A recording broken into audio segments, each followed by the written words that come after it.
लो सज्जनों तो मित्रों फैसलाबाद दे विच बड़ा अफसोसनाक वाक़या पेश आ गया है कि जनाब फायरिंग नाल और छुरियां मारन नाल 9 बंदे जख्मी हो गए ने, जिन्हां दे विचों 2 बंदियां दी डेथ हो गई है।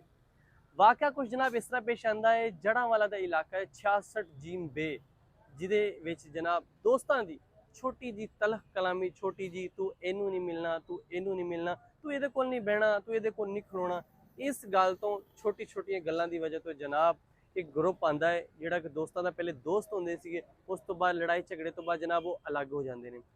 वो जनाब आंदे ने, उन्हां दे विच कुछ लोग कसाई होंदे ने और कुछ नाल असला लैके जनाब आंदे ने, छुरियां और असला लैके जो उन्हां दे घर पहुंचते हैं। ये बाहर बैठे होंगे अपने घर के बाद दुकान जिथे बैठे सीगे और इत्थे आके जनाब आंदे नाल पहले तो उन्होंने जनाब फायरिंग शुरू कर दी, सीधियां गोलियां चलाइयां। ਜਿਹੜੇ ਉੱਥੇ ਦੇ मतलब लोग ਇੱਥੇ ਆ ਕੇ ਹਸਪੀਟਲ ਦੇ ਵਿੱਚ ਬੈਠੇ ਆ, ਉਹਨਾਂ ਨੇ ਸਿੱਧੀਆਂ ਗੋਲੀਆਂ ਚਲਾਈਆਂ।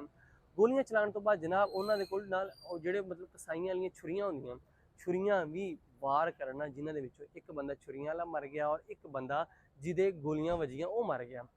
2 ਬੰਦੇ ਜਿਨ੍ਹਾਂ ਦੀ ਜਾਨ ਚਲੀ ਗਈ ਔਰ ਬਾਕੀ 7 ਬੰਦੇ ਇਸ ਵਕਤ ਅਲਾइड ਹਸਪੀਟਲ ਦੇ ਵਿੱਚ ਐਡਮਿਟ ਨੇ।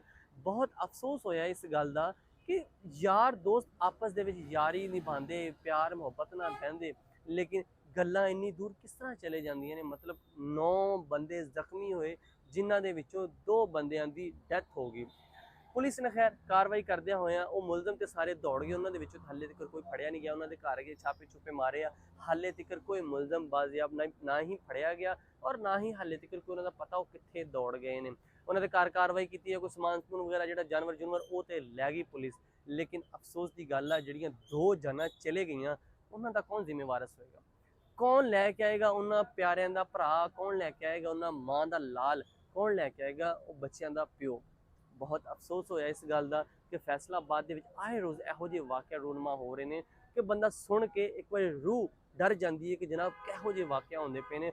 लेकिन अफसोस की गल असी बर्दाश्त नहीं करते, लेकिन असी छोटी छोटी गल्लां तो गोलियां मार दिंने, पिस्तौल कढ़ लैंने, छुरियां मार दिंने, लेकिन बर्दाश्त साडे अंदर खत्म हो गई।